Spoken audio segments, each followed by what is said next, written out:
Sí, hay varias clasificaciones, pero, o sea, porque yo estoy haciendo la clase 3 en donde tenía que desarrollar sobre tipo de investigación, pero no me quiero ir mucho. Agarré y encontré una clasificación que es larguísima, que tiene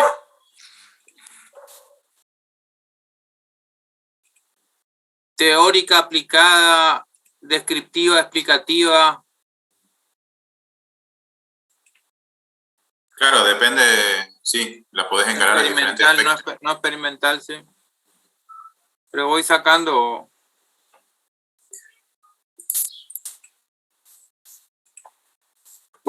conceptos y no me voy explayando demasiado.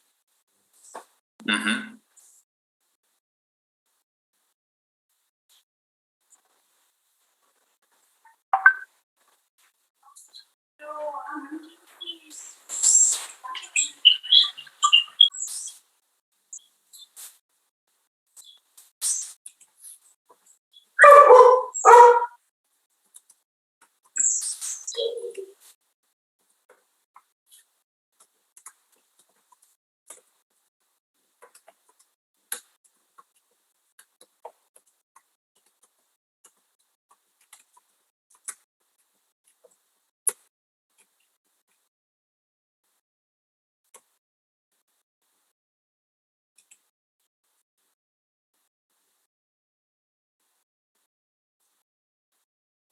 Compartir pantalla, Hugo.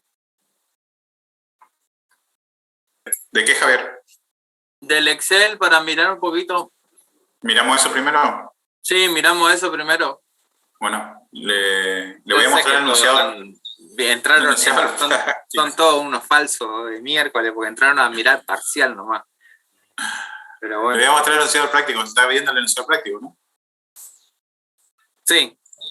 Bueno chicos, en el día de hoy hacemos el lanzamiento, por decirlo así, de la actividad número 4 de las que tenemos planificadas. Nos restan 2 más, ¿sí? O sea que superamos el 50% con esta actividad de las actividades planificadas en práctica. La idea acá es hacer un análisis de las tensiones en una placa uniformemente cargada con carga transversal al plano, cuestiones que ustedes estuvieron viendo desde la semana pasada con el ingeniero Bressan. Y para lo cual tenemos una serie de cuestiones a analizar. Veamos, el enunciado plantea que dadas las condiciones propias de una placa unidireccional uniformemente cargada en forma normal a su plano, ¿sí? Eso es lo nuevo del práctico el que sigue, la carga ahora es normal al plano, y considerando un ancho unitario. Sobre ese tema tiene que quedar claras las cosas, porque bueno, ahora en el parcial se verificó que justamente no están comprendiendo a qué nos referimos con ese ancho unitario y que todos lo trabajamos en una faja unitaria, digamos, ¿no? Y las unidades de las solicitaciones van en relación a ese ancho unitario. ¿Está? Hay varios que estuvimos mirando que se equivocaron en lo que son las unidades, por ejemplo, de momento, ¿no? Se olvidaron del ancho unitario. Se pide calcular la flecha F en la sección de máximo momento para una fuerza horizontal SH 0,1. Ustedes vieron con el ingeniero Bressan de que si nosotros tenemos un elemento en flexión, nosotros podemos regulando la fuerza de tiro en el eje de esa placa, en coincidencia con el eje de esa placa, podemos regular la deformación máxima o flecha máxima que va a sufrir. ¿Sí? Entonces acá arrancamos no para una condición 0, porque ahí se nos indetermina la ecuación que ustedes van a calibrar, sino que arrancamos para un valor chiquitito, 100 gramos, 0,1 kilos, ¿sí? Para ver cuánto se deforma. Luego adoptamos valores de esa fuerza, variable entre 0,10 y 2.400 kilos para el caso 1, que ahora veremos qué es, y entre 0,10 y 500 kilos para el caso 2. La diferencia entre el caso 1 y caso 2 son las condiciones de borde. O sea, si tiene apoyos, articulaciones o tiene empotramientos en los extremos. Obtener el valor numérico para el cual el corrimiento del apoyo sea nulo. Justamente la idea es verificar qué fuerza yo le tengo que aplicar para que ninguno de los apoyos sufra ningún tipo de desplazamiento. Luego, calcular el momento máximo en el tramo y el correspondiente momento de apoyo para los casos de corrimiento nulo. En esa hipótesis de que no hay corrimiento, la solicitación es máxima, es lo que estamos pidiendo. calcular las tensiones para esa sección donde están los momentos máximos, o las solicitaciones máximas, en el caso de corrimiento nulo. Siempre es la misma hipótesis. Y bueno, y tenemos una placa. La placa tiene 6 metros de luz, libre entre apoyos. Tiene 12 metros en el plano, en la otra dirección, en la dirección normal, a la pantalla, por decirlo así, ¿sí? Tiene 12 metros. Eso es un valor genérico, puede tener 15, puede tener 10, no importa, es irrelevante porque igual estamos analizando placas unidireccionales en este caso, pero bueno, lo planteamos en 12, tiene 12 centímetros de espesor, tiene el módulo de elasticidad del material, el coeficiente de posición del material, y bueno, define diferencial DH como corrimiento del apoyo móvil, SH como la fuerza aplicada en el apoyo móvil, y la carga actuante, siempre vertical, es Q igual a 1 kilogramo por centímetro. ¿Sí? Lineal por centímetro de profundidad. El caso 1 es apoyada en ambos extremos, apoyo izquierdo articulado fijo, apoyo derecho articulado móvil, y el caso 2 es empotrada en ambos extremos, apoyo izquierdo empotrado fijo, apoyo derecho empotrado móvil, y acá está planteado como situación teórica. ¿Por qué teórica? Porque por más que tenga un empotramiento en ambos extremos, estamos permitiendo un corrimiento, ¿sí? O sea, es una situación teórica, es un empotramiento particular, que en algunos casos le llaman empotramiento elástico, ¿no? Pero en realidad estamos permitiendo el corrimiento. Bueno, analizar resultados, establecer conclusiones conceptuales y bueno, fecha límite le dimos 3 semanas, de acá a 3 semanas como referencia, eso siempre es conversable, negociable y desde ya que cuanto antes lo hagamos mejor, ¿no es cierto? Es negociable porque lo pueden entregar antes. Exactamente. Entonces podemos negociar que lo entreguen antes. Pueden entregar antes y se le corregirá antes. ¿Estás viendo el Excel ahora? Sí. Bien. Ustedes vieron con el ingeniero Bressan las ecuaciones, digamos, que rigen este equilibrio y este análisis de fuerzas equivalentes, planteados desde un lado y del otro de una ecuación que da una igualdad, digamos, y de la cual se puede despejar el valor de SH aplicado. Es iterativo, digamos, como se lo presentó el ingeniero y como está planteado en el Timoshenko. Pregunta. ¿Entienden concretamente por qué la ecuación es iterativa o se considera iterativa? ¿Pueden entender eso, sí o no? Y si pueden entenderlo, explíquenlo, por favor.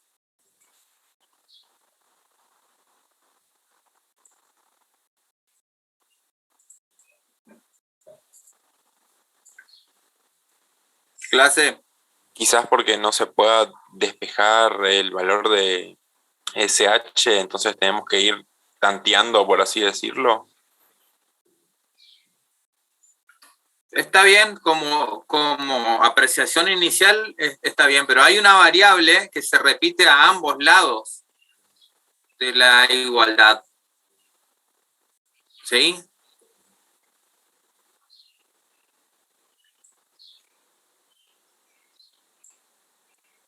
Entonces, cuando sucede esto, que tengo una variable que se repite a ambos lados de la igualdad, yo manejándome correctamente con los procedimientos de manipulación algebraica, puedo llegar a una expresión actualizable, en donde yo elijo un valor inicial y ahí aparece el concepto de iteración, porque cada vez que obtenga un valor nuevo de esa variable, lo voy a poder actualizar si vuelvo a correr la expresión analítica. ¿Se entiende eso?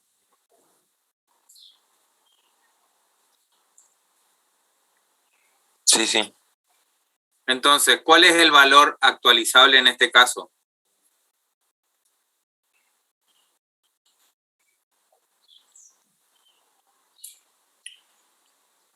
¿Revisaron la ecuación, digamos, estuvieron mirando eso?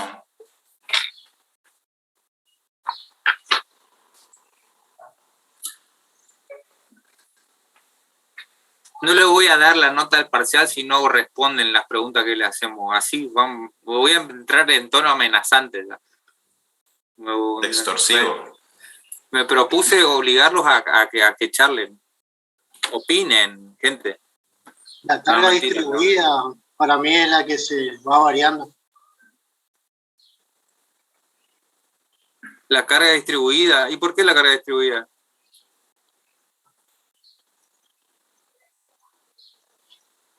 Y es la que va a tender a que el descenso tienda a cero, digamos, del diferencial. Es que se supone, o sea, Pero ese valor yo no lo puedo manejar. La carga distribuida viene impuesta por la acción externa. Eso tengo que tener en claro. ¿Sí? La carga distribuida viene impuesta por la acción externa. Ahora, dentro de mi problema, yo tengo que identificar cuáles son las variables que yo sí puedo manejar, que puedo manipular. ¿Cuáles son? Estoy hablando de diseño estructural. ¿Sí? Estoy hablando de elementos que tengo que aprender a diseñar para que se comporten de una determinada manera. Entonces, ¿qué voy a poder manejar adecuadamente en todos los casos? La acción externa no la puedo manejar porque no puedo evitar, digamos, que venga un viento o que un entrepiso se llene de determinadas cosas. Podría ser, profe, la fuerza que se le aplica al vínculo para que no se desplace. Bueno, esa fuerza, si bien lo estamos tratando como una fuerza, representa, ¿sí?, parte de la respuesta del elemento. Entonces, lo que yo sí puedo manejar no es tanto la acción externa, sino la respuesta del elemento. Es esa fuerza S que se ve en la ecuación, que es como una especie de fuerza de giro. ¿Sí? Cuanto mayor, fíjense que en la expresión del momento flector se ve claramente que cuanto mayor es la fuerza de tiro, Menor será la flecha. menor es el momento y por lo tanto menor es la flecha. Exactamente. Correcto.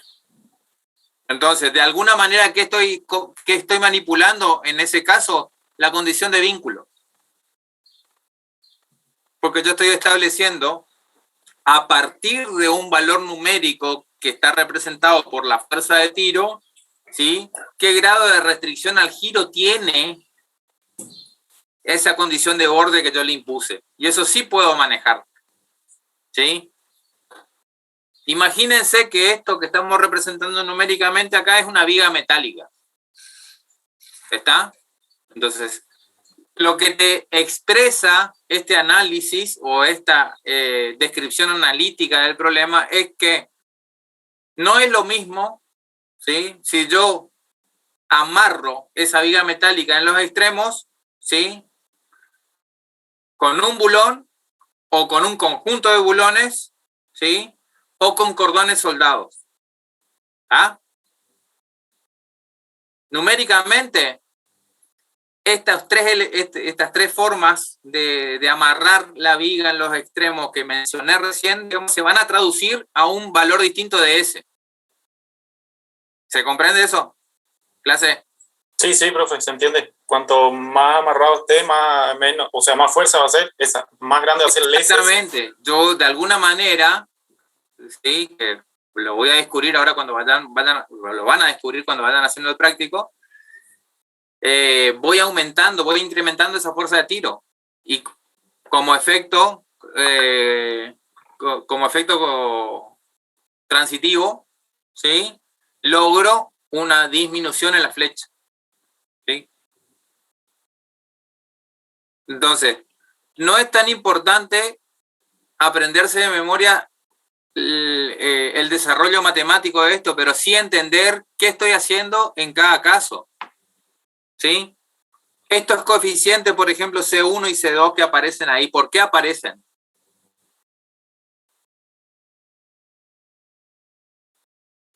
¿Alguien puede explicarlo?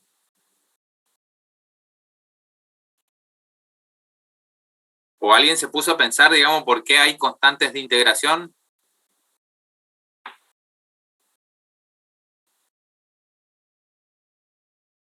Por la ecuación diferencial, dice Luciano. Es correcto. Hay una ecuación diferencial, entonces cuando integro esa ecuación diferencial, ¿sí?, ¿de qué tipo es esa integral?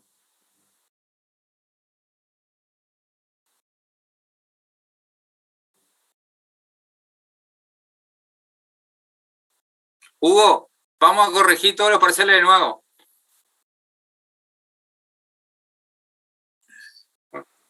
¿Multiplicamos por 0.5 parejo?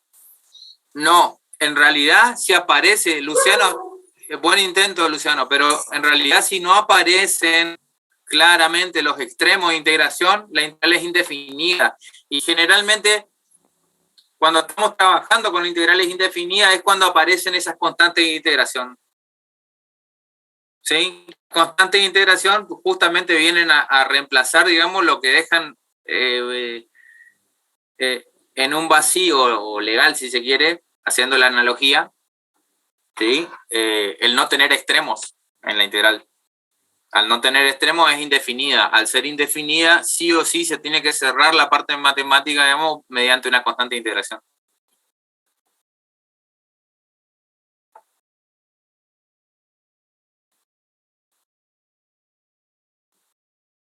Perfecto.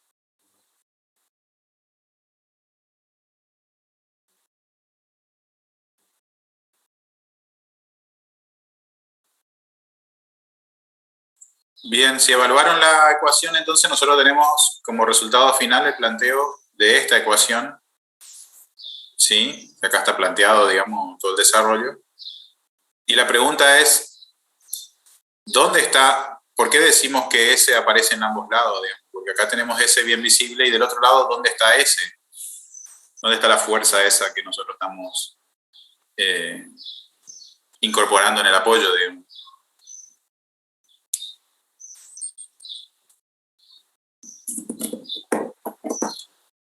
No sé si están mirando las ecuaciones o las están repasando ahora. Supongo que como no entraban en el parcial no lo han mirado mucho, pero digamos, estamos mirando juntos. ¿Están en sintonía o no? ¿Están mirando la bibliografía o qué están haciendo? Sí, profe, viéndola un poco la bibliografía. Bien. Bueno, si nos vamos un poquito más arriba en la bibliografía, que el desarrollo es bastante paso a paso, ¿sí? Van a identificar Se funcionalizó. Sí. Una función, exactamente. Se define U cuadrado como lo que ustedes ven ahí, agrupado, ¿sí? Y entonces a partir de ahí es que el método, digamos, se vuelve iterativo para poder dar solución, ¿sí? Y acá tienen diferentes formas de expresar la misma ecuación. Este es un caso, digamos, después más adelante en la bibliografía tienen el otro caso con empotramiento en ambos extremos, digamos, ¿sí? Les dejo de compartir. Obviamente que amerita que acá se pongan a revisar un poquito, leer, analizar, y a partir de ahí va a tener sentido hacer el planteo, ¿no? Hoy, compartir. Ahí creo que están viendo el Excel de vuelta. Sí. Una aclaración para, desde la experiencia. Cuando vayan a leer el Timoshenko, acuérdense que el Timoshenko hace desarrollo sobre cuestiones, conceptos de mecánica, de teoría de la elasticidad. Todo lo que es el abordaje matemático se da por entendido, por eso aparecen y desaparecen cosas, digamos, de la nada, porque no se detiene en hacer una correlación entre la herramienta matemática que está utilizando y el concepto del concepto teórico que está desarrollando. ¿Sí? Entonces, Sí, ténganse a mano, cuando están leyendo el Timoshenko, acá tienen que tener el Grossman o algún libro, digamos, que el Grossman, el Sadowski-Huber, no sé, o sea, el libro que se les ocurra, digamos, hay un libro de análisis 1 de un peruano, digamos, que conseguí ahora pirateando en internet, que está muy bueno. No está grabando Reiner, ¿no? Bueno, entonces nos quedamos pegados. No estoy grabando. Pero bueno, o sea, ténganse material de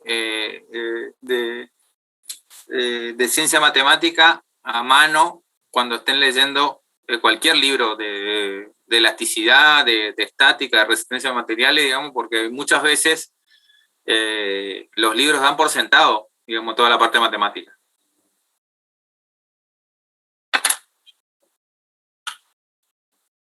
Bien. Y bueno, solamente para mostrarla acá, porque acá en realidad merita que ustedes se pongan a trabajar ahora.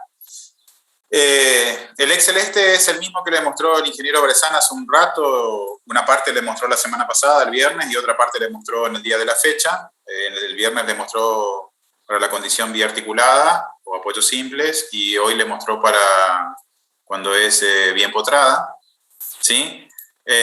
Hago una corrección porque me dijo el ingeniero que le habían pedido a ustedes el Excel. No, todo bien que le pidan, pero en realidad no se le va a dar el Excel en principio porque la idea es que ustedes lo desarrollen, porque ahí está el objeto de este trabajo práctico, digamos, que puedan plantear esas ecuaciones, puedan analizar las variables intervinientes y puedan justamente jugar con ese entorno de fuerza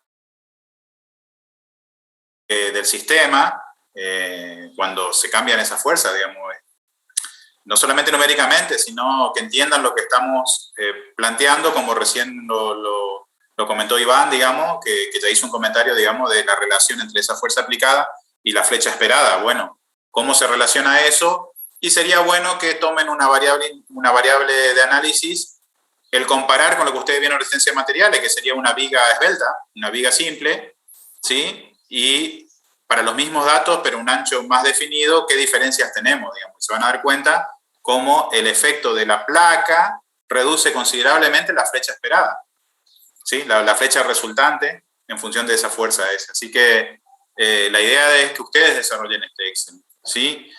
Yo no sé si entrar en detalle ahora de ver cómo se juega con el Excel, cómo cambia el resultado con la fuerza. Interpreto que sería conveniente que ustedes se pongan a hacer el planteo y los incentivaría a que armen un Google Sheet, digamos, del Excel, para que el viernes lo podamos ir viendo. El viernes hacemos otra vez una clase de consulta a primera hora y trabajamos con ustedes, digamos.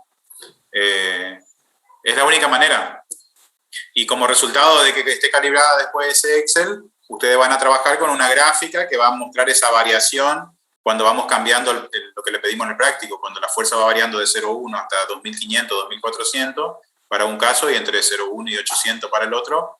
Bueno, ¿qué significa en cuanto al corrimiento y la relación con la flecha? Ahí ya es lo que queremos que se analice. No es solamente hacer Excel, sino analizar esos resultados. Claro. ¿Sí? Así que yo creo que... Pasa a ser una herramienta nada más. De hecho, este problema se puede programar también. Si alguno, digamos, agarró simpatía, digamos, por programar en Python, en MATLAB, en el lenguaje que sea, digamos, pueden hacer el intento también. Bien, y de la mano con eso, yo creo que lo dejaríamos acá en la parte del Excel esta, para que ustedes se pongan primero a leer un poquito más y veamos el viernes los avances y las dudas que tengan. Pero en relación con esto, ya lo asocio con lo que fue el parcial de hoy, digamos, un par de cositas que yo quería hacer un descargo, digamos, en el sentido de que varias de las preguntas en rigor eran cálculos simples sobre los invariantes de tensión y sobre cuestiones que estaban en los prácticos que desarrollamos, y los errores, la mayoría de los errores estuvieron ahí, o sea, no sé si evidentemente no digirieron esos prácticos, no lo analizaron suficiente, o qué pasó, porque el determinante de una matriz, la suma de las diagonales, de los componentes de la diagonal, cuestiones como esa, o calcular directamente las tensiones, era algo que considerábamos que era, yo siempre lo llamo un sumapunto, digamos, porque es darle algo que ustedes hicieron, reemplazar valores. No resulta ser que hoy encontramos varios errores en eso, así que los incentivo, los invito a que en este trabajo práctico tomen ese criterio, porque seguramente les seguiremos preguntando al respecto, porque esa es la esencia del práctico, que saquemos algo en limpio, si no, no tiene sentido. Y ahí es donde yo veo como algo que entiendo que está faltando y que ya le comenté hoy, que es el hecho de trabajo en equipo, digamos. Ponerse a discutir, ponerse a ver los resultados, a pasar cosas en limpio, ¿no? Bueno, eso, Javier, te paso la posta por el tema del parcial, pero yo estaría hasta ahí. Espinosa está preguntando cuándo estarían las notas, Javier, en el chat. Ya está la nota. Si quieren, comparto pantalla, vamos mirando. Si les parece, pero las notas ya están, para nosotros están cerradas. Mientras Daniel estuvo dando clases, digamos, nosotros nos pusimos a revisar la mayoría de los exámenes. En realidad revisamos los que estaban más complicados. Los que sacaron buena nota, entendimos, digamos, que los dejamos de lado, digamos, y entonces nos ocupamos de analizar más que nada la zona gris, que estaban entre 5 y 6. Como para ver, ahora se está sumando gente, mira. Se avisaron. Son terribles. Javier, permiso, voy a hacer una llamada, me estaba llamando mi ingeniero Bresan. No hay problema, no hay problema.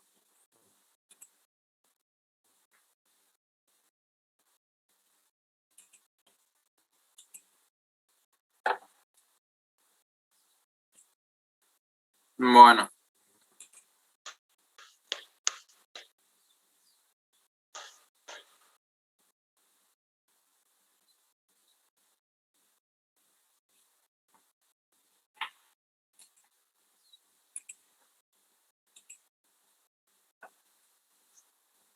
Los resultados los vamos a publicar ahora dentro de un rato en una planilla y se los vamos a pasar por el grupo de WhatsApp. Hubo desempeños muy buenos y otros no tan buenos, ¿sí?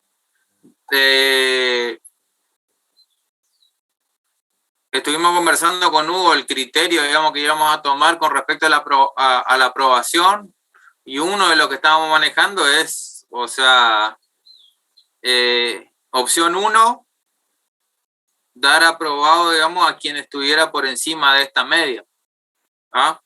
Que es 5.54. Entonces me parece razonable. La otra es dejar esto como una medición y después intentar una acumulación de esto en el segundo parcial, es decir, aumentar la cantidad de preguntas, agregar preguntas de la segunda clase, de la segunda parte, ¿sí? E intentar ver un nuevo desempeño. Para mí, o sea, estas cuestiones como hacer la evaluación, digamos, tienen que ser en proceso. Debería haber una de estas evaluaciones por semana como mínimo, digamos. Muchas veces nos juegan contra el tiempo, por eso no lo podemos hacer. Pero básicamente, digamos, el desempeño fue variado. O sea, esta es la gráfica que está mostrando que hubo gran porcentaje. 10 personas aprobaron entre 6 y 6.50. Hubo 4 personas que aprobaron entre 6.57 y después hubo 1, 2, 3 personas, 5 personas que aprobaron con más de 7. ¿Sí? Eso da un total de 10 más 4, 14, 15, 16, más 3, 19. De un total de 35 participantes.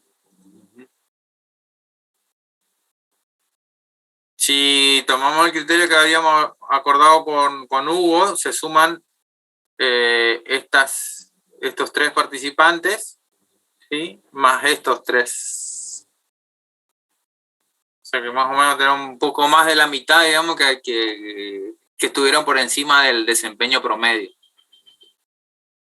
¿Está? Preguntas en donde todos, voy a buscar a ver alguna pregunta en donde,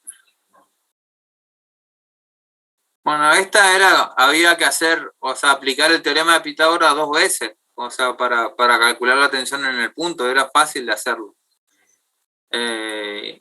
Y hubo algunos que tuvieron errores de tipeo, se notó, digamos, porque los resultados eran próximos, pero no exactos. Pues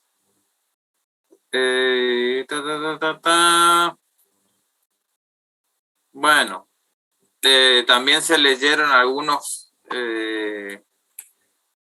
eran preguntas sencillas. Había una que hablaba sobre el cubo elemental. Estoy buscando esa. En esa hubo el mayor porcentaje de error.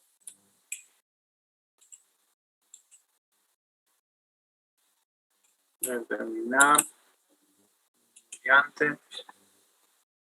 Terminar.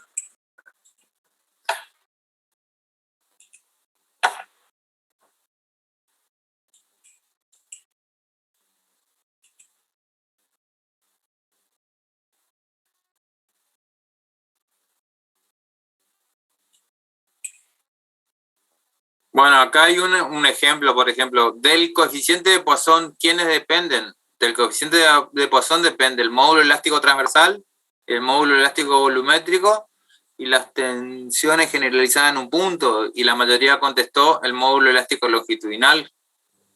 No depende del coeficiente de Poisson, se mide. Es más, es uno de los pocos parámetros que se mide, ¿no? O se calcula en base a mediciones de carga y desplazamiento. O sea, en ese caso el longitudinal es el único que no se... Y no, porque eso es lo que, o sea, eso es lo que surge de estudiar las ecuaciones, pues, justamente. Acá hay un clásico. La unidad en una placa unidireccional, la dimensionalidad social, momento solicitante. ¿Sí? Y esto para aclarar que la respuesta en este caso, digamos, en una placa unidireccional es toneladas por centímetros sobre centímetro, porque estamos hablando de un elemento que se analiza por franja de ancho unitario. No solamente placa unidireccional, en una placa, chicos, eso vayan viendo ya, porque la semana que viene vemos placas bidireccionales y aplica el mismo concepto en una placa, donde tenemos dos dimensiones predominantes.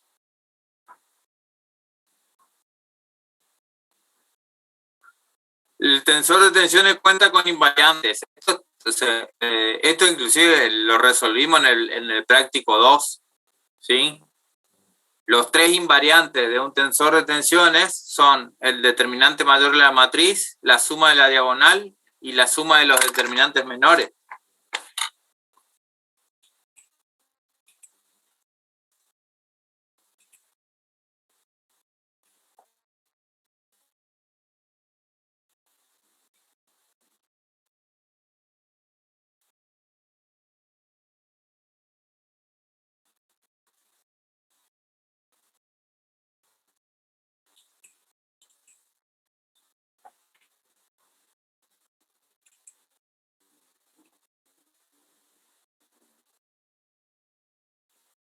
El tensor de tensiones depende del sistema cartesiano adoptado, sí depende. Es verdadero eso.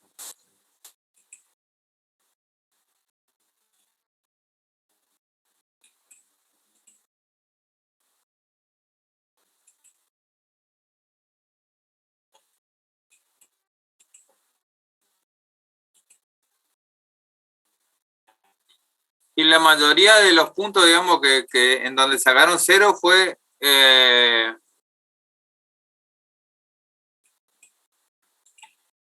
algunos casos preguntas puntuales y en los otros la mayoría eran ejercicios numéricos que tenían que hacer, digamos, que de hecho pueden tener en esta modalidad no es necesario que lo hagan a mano. Ustedes ya tienen sus herramientas, ¿sí? De alguna manera.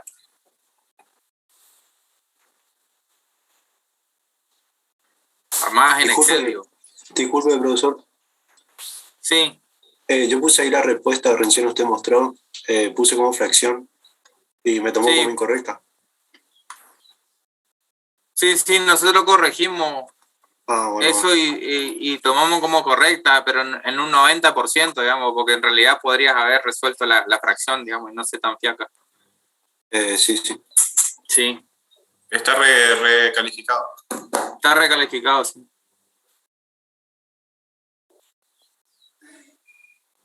Bueno, esto también, el teorema de Cauchy lo que demuestra es la reciprocidad de las tensiones tangenciales, ¿sí? Y permite establecer un sentido de giro de las fuerzas tangenciales que se dan, digamos, alrededor del cubo elemental o del elemento diferencial que yo estoy utilizando para analizar tensiones, ¿sí? Para nada plantea un equilibrio de deformaciones. De hecho, no existe el equilibrio de deformaciones. Existe un equilibrio de fuerzas, pero no equilibrio de deformaciones. Lo que hay es compatibilidad de deformaciones, que es otra, ¿sí? Y eso está bueno mencionarlo, digamos, para que vayamos haciendo la diferencia entre qué es lo que pasa cuando hablo de fuerzas y qué es lo que pasa cuando hablo de deformaciones, ¿sí? atienden y responden a parámetros y conceptos diferentes.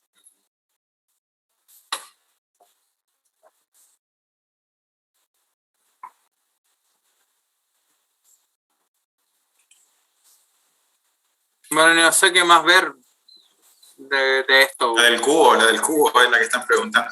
Ah, la del cubo. Esa estaban preguntando. Sí, es la que estamos buscando y no encontramos. Sí, era la que estaba buscando y no encuentro. Profe, a mí me tocó la del cubo. Bueno, ¿qué decía la del cubo?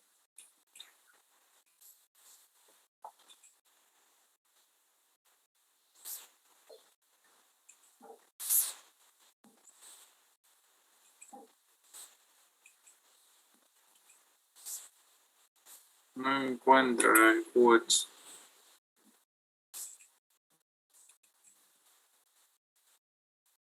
Posnick, buscar la de Posnick, pregunta 7.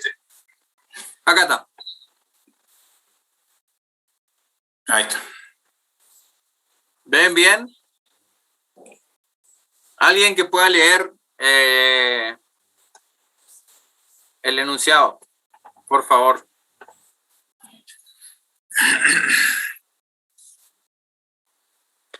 El enunciado dice, el cubo elemental es un cuerpo infinitamente pequeño dentro de un punto deformable, homogéneo e isótropo. ¿Les parece que eso es verdadero?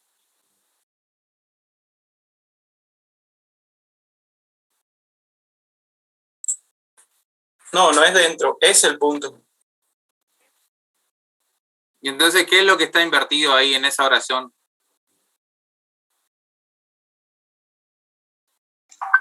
Cuerpo y punto.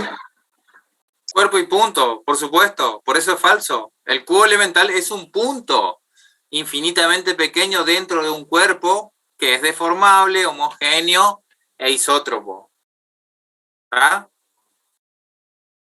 Pero en ese pequeño detalle, digamos, o sea, entraron ingenuamente y pusieron, la mayoría puso verdadero. No todos, no todas, pero sí la mayoría. Ahí está, entonces, hay una cuestión que tiene que ver con razonar las preguntas, ¿sí? Que hace que nosotros tengamos una media de 5.50. ¿Está? Que podría ser tranquilamente 7, 8, digamos, si prestaran atención a ciertos detalles, ¿no? No es tan complicado, ¿sí? Entonces, hay que tomar esta evaluación como una medición de cómo estamos y dónde estamos parados, ¿sí? Me sumo, digamos, a ser responsable también de su performance, de su desempeño, junto con Hugo. Así es que ahora lo que tenemos que hacer es trabajar para mejorar ese desempeño, ¿sí? Y la manera de mejorar es ponerse a trabajar y ser más profundos en lo que estamos estudiando. Ya lo mencioné el viernes en la clase de consulta. Entonces, espero que este viernes que viene, cuando nos pongamos a trabajar en el próximo trabajo práctico, ¿sí? Ya estemos yendo más en profundidad con los conceptos, entendiendo qué estamos haciendo, ¿sí? No pasemos esta materia como algo que hay que sobrevivir, ¿sí? Porque entender bien esta materia les va a ayudar en un 30% de la carrera, que es la parte de formación en diseño estructural, ¿sí? Ustedes, como ingenieros civiles, como ingenieras civiles, tienen formación en 3 campos de la ingeniería, que son las vías de comunicación, ¿sí? La hidráulica e hidrología y la construcción de edificios. ¿Ah?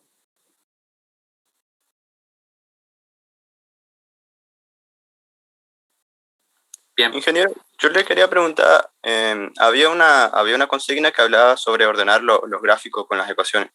Y había uno que mostraba los gráficos, que creo que era cuando se daban un polinomio a quinto grado, pero eran los dos gráficos iguales. O sea, esa no entendía bien qué pedía. Nos daba el gráfico. Sí, nosotros esa estuvimos viendo con Hugo y recalificamos todas las preguntas. O sea, ahora igual tenemos que hacer una repasada de nuevo antes de publicar las notas finales, digamos. Lo que pasaba en esa pregunta es que tenías dos respuestas iguales, ¿sí? Porque cada gráfica mostraba dos cuestiones. Mostraba la normal y la tangencial. ¿Sí? Perdón, mostraba la normal en X y la normal en Y. La normal en Y. Exactamente. Y la tercera opción era la tangencial. La realidad es que la tangencial no existía. Las otras dos eran respuestas correctas. No sé quién había preguntado, pero si se refería a eso. Benítez. Claro, Benítez, claro. En lugar de hacer dos gráficas diferentes que muestren algo, en realidad era una sola gráfica que mostraba dos cosas y tenías que seleccionarlo en puntos diferentes nada más. Ah, claro, o sea, seleccionar esas dos cosas que aparecían en esa misma gráfica. Sí, lo que sucede es que el Moodle está cargado en un orden, digamos. Si primero dijiste una cosa y después la otra y no era el orden que estaba cargado en el Moodle, te habrá indicado como que estaba mal, pero la realidad es que lo único que no había ahí era la tangencial, el resto estaba ok, digamos. Eso recalificamos nosotros después, digamos. Ah, dale, buenísimo. Muchas gracias. En conclusión, lo que está mostrando esta evaluación o esta instancia, ¿sí?, de medición de sus aptitudes, vamos a llamarlo así, es que bajo presión tienen una efectividad del 55% en promedio. Todo este grupo, digamos, de 32 personas 34. que participaron de la evaluación. ¿Sí? Esa es la conclusión que podemos hacer. Y que bueno, que en forma individual algunos han tenido hasta un 80% de efectividad y otros no han superado el 30%. Entonces, deberemos trabajar más en profundidad con el segundo caso y sería un buen momento para ajustar un poco más la tuerca, digamos, con el primer caso, digamos, cosa de llevarlos a un nivel superador. Porque están para eso, digamos, porque están en condiciones, digamos, de profundizar para superarse. Bien. ¿Alguna consulta nomás? ¿Ustedes el viernes tienen mecánica racional el examen? No, profe, se pasó creo que para la semana siguiente. Bueno, a ver si el viernes entonces tenemos asistencia. Viernes a las 8 de la mañana, Javier, ¿no? Sí. Nosotros desdoblamos a viernes, digamos, porque es un día que ustedes pueden y porque nos da más flexibilidad de tiempo, digamos. Si no, los lunes estamos medio acotados. Así que, bueno, traten de hacer algún planteo. Obviamente, primero lean un poco y hagan los planteos para que el viernes podamos trabajar sobre el tema. Vale, el viernes a las 8 estaremos mandando un Zoom otra vez y trabajaremos. Para los que puedan. Vamos a entrar, agreguen la pestaña al Drive. Al Google. Claro, al Google, que agreguenle la pestaña de trabajo 4 y vamos a trabajar ahí. Avisen por el grupo de WhatsApp si se van a poner a trabajar antes del viernes para entrar a mirar si hace falta. Bien, y bueno, ahora ya tienen una foto, digamos, en principio, cómo están parados, para los que tenían alguna inquietud, y bueno, sabrán si rectifican de acá a las 6 semanas restantes o que decidan qué hacer. Nosotros estamos para acompañarlos. Bueno, eso sería todo en principio por hoy. Entiendo de que primero tendrían que leer un poquito sobre lo que Daniel le dio la semana pasada y en el día de hoy. Y bueno, el viernes nos ponemos a trabajar. Ustedes pónganse antes, pero el viernes estaremos nosotros para apoyarlos en lo que necesitan. Exacto. ¿De acuerdo? Perfecto, ingeniero. Muy bien, nos estamos viendo. Bueno, tengan buena semana. Nos vemos.